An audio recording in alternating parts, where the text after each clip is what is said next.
Welcome to Taiwan Talks. I'm Betty Chen. In Zhuhai City, Guangdong Province, China, a major indiscriminate attack occurred on November 11th, resulting in 35 deaths and 46 injuries.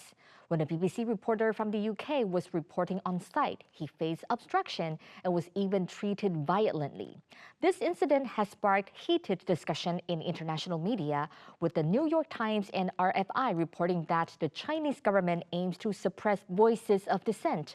Today, we invited two experts to analyze the extent of media control under Xi Jinping and the strictness of censorship on freedom of speech in China. Joining us today are Chyungly Lee, National Chengchi University Institute of International Relations Professor and Research Fellow, and Jiho Chang, Keelung City Councilor, DPP. A warm welcome to both of you on the show. First, the Zhuhai attack has garnered international attention with widespread reporting on this tragedy. At a scene, BBC China correspondent Stephen McDonald faced obstruction while broadcasting, once again sparking global public opinion. The New York Times and RFI highlighted that the Chinese government is suppressing information and silencing voices of dissent. So the Foreign Correspondents Club of China released a report in April this year stating that 81% of journalists stationed in China have experienced interference. So I would like to ask my two guests, how do you view this kind of control from the Chinese government over media and speech? We start with Professor Lee. Okay, thank you very much. I think I would see this kind of control, media control, in three levels. Okay, as just what you just mentioned. The first one is obstruction of broadcasting. While they are broadcasting, there are some obstructions and assaults and harassments. And the second level is, okay, you can report, but you know, I'm going to suppress the information. Okay. The third level actually is kind of to silence or just disregarding or take off all the voice of dissent. Okay, so I think we view this as three levels here. So the first one is kind of a different degree and also different kind of media control here. For the first level of obstruction, why broadcasting is kind of very serious, that is denying the access of information, right? So it's kind of take away the rights of individuals being informed. So I think this is quite serious. That's what happened recently, right?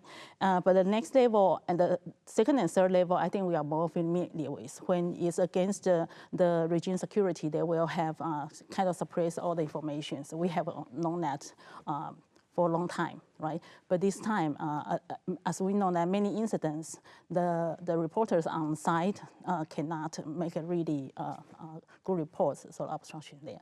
It's kind of denying the right of people's rights to be informed. So thank you, Professor Lee. You talked about three different levels, whether it's obstruction or suppressing the information or trying to silence these opinions. I have a follow-up question for Jiho.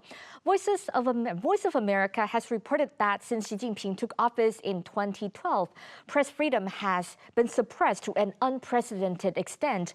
And how do you feel that Xi Jinping is trying to do in terms of his leadership style after his reappointment? Do you think that he has tightened the control after his reappointment? Or how is the control now compared to the past? How has that changed? Yeah, it's changed drastically. I mean, if you compare the time when Hu Jintao or Jiang Zemin was in power compared to now where Xi Jinping is in power, you can see very clearly that there used to be a control, the scope of control was only domestic in the past times. It was more reactive than proactive. And now, under Xi Jinping, it's very proactive. There is a very extensive scope of control, including the social credit system, including the AI surveillance system. So all due to with the help of technology, Xi Jinping has managed to create this dystopian future, a dystopian society that's right in front of our eyes, right? So you see that not only that, but the scope of the control is now spreading across the borders. So they are not controlling the domestic informations anymore. They are trying to control the diaspora communities around the globe of the Chinese speaking media and the communities all together. And not to mention, when we come back to this very incident in Zhuhai, where there's a 35 death, I mean, even the number itself has been questioned, especially by the Chinese netizens themselves. They have cited that in 2007, I believe in Hubei, in 2008 in Hebei, in 2010 in Liaoning. One was a railway accident, the other is a coal mine accident, and the last one was a car accident. The total amount of deaths never exceeded 35. And the stampede incident in Shanghai during the New Year's, right? Yeah. The cap is kept at 35. It never goes higher than that. It's almost like 35 is this secret magic number that China has managed to control every major accident to under 35 deaths. That's just absurd. Right, but if you see that, then the number itself is questionable. So, of course, when you see a foreign correspondent at the site and being harassed by the so-called the citizens of the Zhuhai City, you can't help but to wonder how many other similar incident has happened. It's just that there's no foreign correspondent being able to get on site and being harassed and be reported by the Globe. So it's just a very closed and dystopian reality that we are facing right now. Thank you, Jiho. I just want to follow up on what you just mentioned. You said that in recent years, due to the development of technology, the Chinese government has even tightened its control. Could you please tell us a bit more about that? Yeah, well, you see, due to under the big name of, say, a security or a criminal policing, they have set up surveillance cameras much more advanced than the past analog cameras, where they don't have a system of interconnectivity. You can't trace anyone's faces and whatnot. That was in the past. Nowadays, with the new AI surveillance technology, they can trace you from your face, from the structure or the distance between your eyes and all that calculations. They can pinpoint exactly where you are at all time and whatever you do at all time. And the social credit system too, that whatever you do, it will come back to haunt you when you want to even buy a train ticket or a concert ticket or just try to enter into a high-end restaurant. All that would amount to how you behave. And so the censorship is not only from the state to the average citizen anymore. It has become this engraved into everyone's self-censorship, where you censor yourself to abide to the law, to abide to the current speech control of the president. So in that sense, it's much more dystopian than ever before. And from the look of it, we are only getting worse. Yes. It's not getting any... Talking about censorship, it's not just about the media censorship. You also talk about self-censorship. So I would like to direct my question to Professor Lee. So the Reporters Without Borders has pointed out that in recent years, the number of red lines under the Chinese government has significantly increased. So Jiho has mentioned like the rail accidents, so whether it's natural disaster or whether it's man-made, it seems that there are a lot of subjects that needs to be under the government censorship. So in your opinion, what kind of targets would trigger this red line more easily?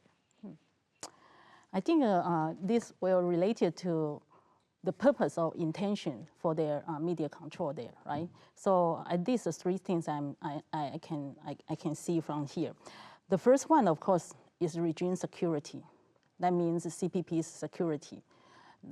So whatever will undermine or shaken the regime security will be the realized, of course. And the second level is the social stability, right? So a lot of things, including block the access to information from the public. That's also for the social stability. They want to create the image that nothing happened, especially local governments, right? So they don't want the reporter to report the bad things to the central government that show their weakness at local level, right? And the third thing is international image. So whatever will damage the international image of China, they will suppress it and create realize here. And of course, we know a lot of political reasons there. But I think what's the most sensitive issue right now, to me, they will be very nervous when there is a mass assembly. Okay, so when people get together, they are afraid of out of control. You remember that even they kind of have friends or to bike together through the night to another city, right? That also causes uneasy and upset the government there. So they have to be very cautious. Whenever there a lot of people get together, you will hear different voices and different reactions. So I think they don't want to report that either. So, you know, online website, a lot of things is already very difficult to control. But if the reporter is on the side, then that would be even worse. So do you think that is kind of control over media or freedom of speech, is it really effective? Or it's actually creating like this counter-effective like situation? Of course, they think they has to do that. To them, they hope it to become effective. But we know that people are very different from one to one, right? So you can hardly control. But the best way, of course, is a better rule, governance rule, rather than to control it. Right, yes. right. Yeah. So we talk about the situation of foreign reporters based in China. We do see that a huge number of them are leaving. Let me share with you some numbers. According to a report by Chosun Daily, Western journalists are leaving. For example, the New York Times correspondents in China had decreased from 10 to 2, Wall Street Journal from 15 to 3, and the Washington Post from 2 to 0. So what's the major consideration behind foreign media's departure from China? Jiho. Foreign respondents, they're journalists, and the job of the journalist is to expel truth. Now, how can you work in an environment where truth is a rare commodity, right? It's a very hostile working environment. Just look at what happened to that BBC reporter at the scene at Zhuhai. It's only recorded on tape, on camera, that we see the harassment he faces. But what about the endless harassment that they face off the camera? So you see that they are working in a very hostile work environment. So it's not healthy for any individual to work in such an environment. And also because of that, and also the expulsions and the visa denials is also accumulating the number of people leaving, because there is a shortage of staff. If they want more people coming to Beijing, to Shanghai to assist their reportings, they simply get denied by their visa because probably some photographer or a journalist had some bad history with reporting China in a negative sense that they simply can't go in. So you have that, and also the geopolitical tension, I think, is also helped to worsen the situations. So I think because of all these reasons that you see, first, these journalists fled to Hong Kong. When they were stationed in Beijing and whatnot, they fled to Hong Kong. And then what happened in Hong Kong in 2019 and onward was that Hong Kong was very quickly becoming more like Beijing. So now these reporters really had nowhere to go, because freedom of speech is the basic premise for any honest reportings. If you lose that, then there is no point in journalism. It's only propaganda. And that's probably a cup of tea for the Chinese media and state, but not so much for these established news agencies. We understand the situation happened to the BBC journalist is just not the only one, right?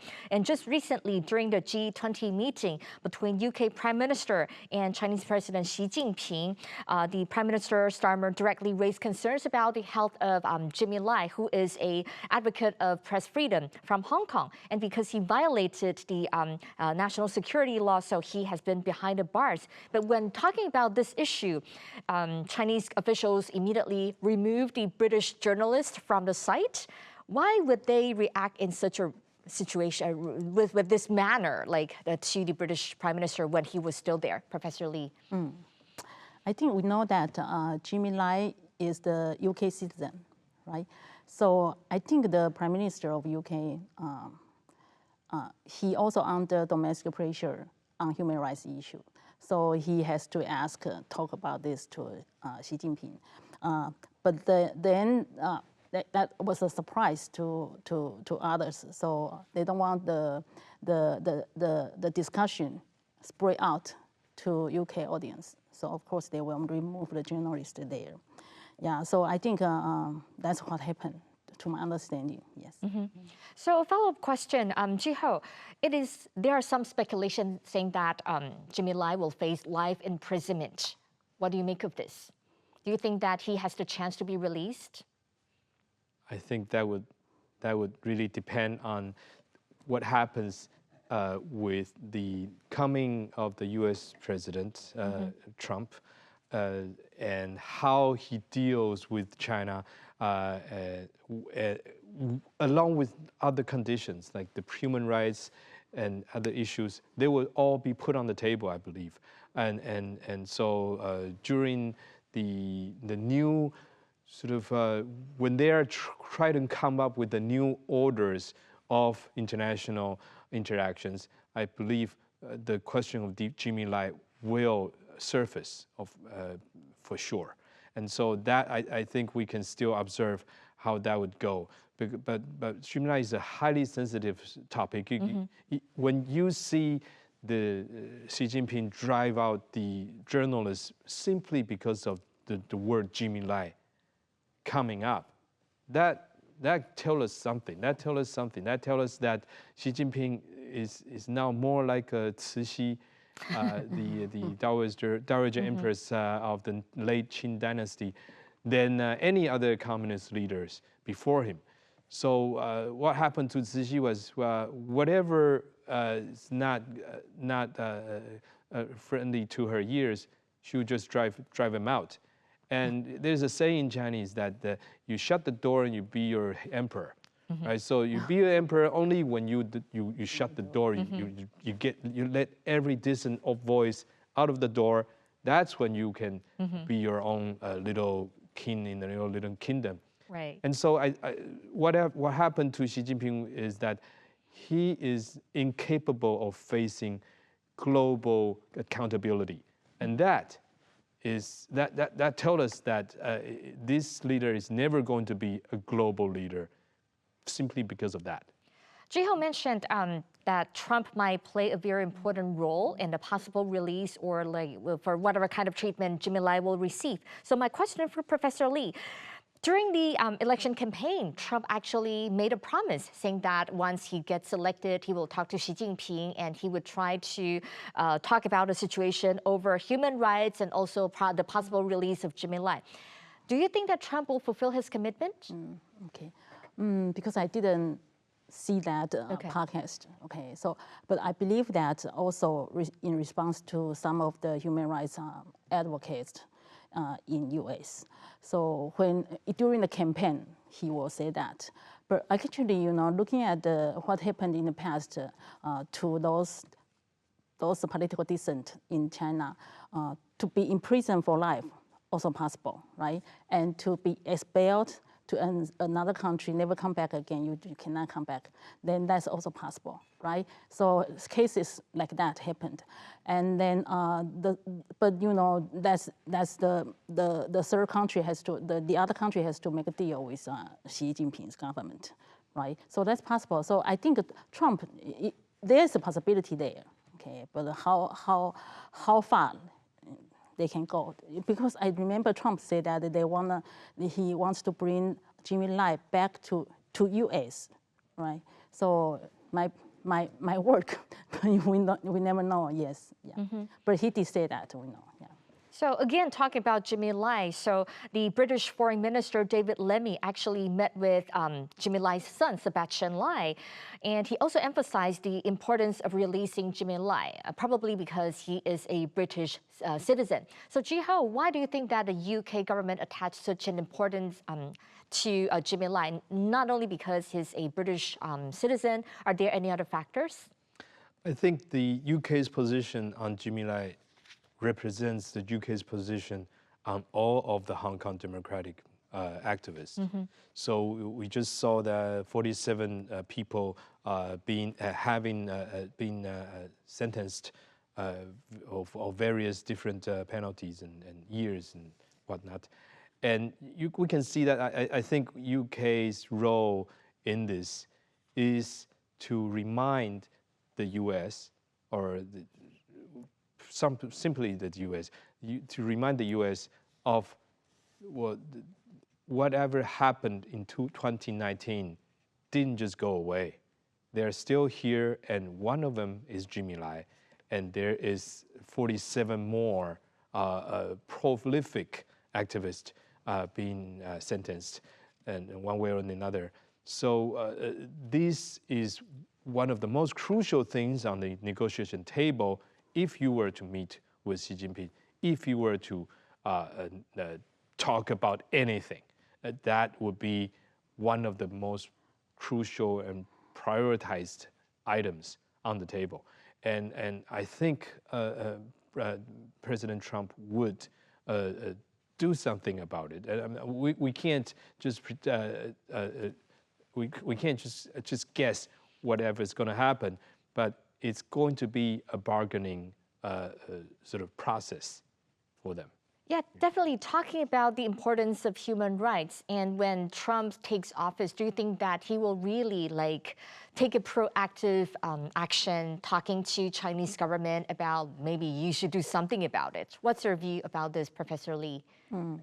Because, you know, a lot of human rights advocates and Human Rights Watch, they kind of criticize Trump's human rights record as well. So I believe that if Trump initiated any talk with Xi Jinping on the human rights issue, China CCP will use those human rights records to respond as well. So so I think Trump will be more cautious on that.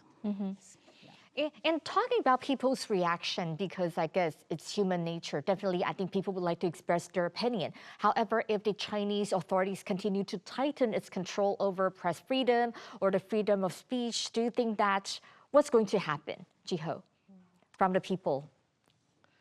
I think you can fool some people some of the time, you can't fool all the people all the time. I think that's sort of like a misquote from President Lincoln, right? So you can't control the speech forever. That's my take.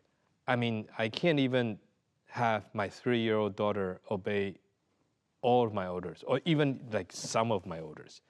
So I don't think this the increasing control of the Chinese authorities is going to work. That never worked. That has never worked, and it will not work. So I still have faith in the basic human decency and crave for freedom. That I believe that one day this is going to be not sustainable. It's going to crash. Right. And we talk about technology in the very beginning of the show. So I just want to bring this topic back to technology. Of course, the government can use the technology to control, to collect data from the people. But the other way around, now people, the population have access to technology so they can either use different IP or they will be able to see what's happening outside the Chinese ecosystem. How do you think that maybe technology can help the Chinese people to express their opinion or to gain the freedom that they deserve? Jiho? I think there already is. It's already happening that we're still able to communicate with the Chinese netizens, even right now. Right? So you see, there is always a leakage. There is always a point where people can come out and express themselves, and you simply can't control everything. So with the technology advancing, the state has the hold of the technology, but also the people, and if we pay any attention to the growth of the technology for the past 20, 30 years, we can see that the people or the society, the economy is always way ahead of the state. So there is always room for growth, and there is always room for dissidence, and there is always room for resistance. And I strongly believe that it's going to happen. People are going to prevail in the end. Thank you very much. That's all the time we have for today. So thank you so much for your insights. If you like our show, please search for us on YouTube, give us a thumbs up, and hit subscribe to our channel. Thank you for watching our show today. Stay safe and see you next time.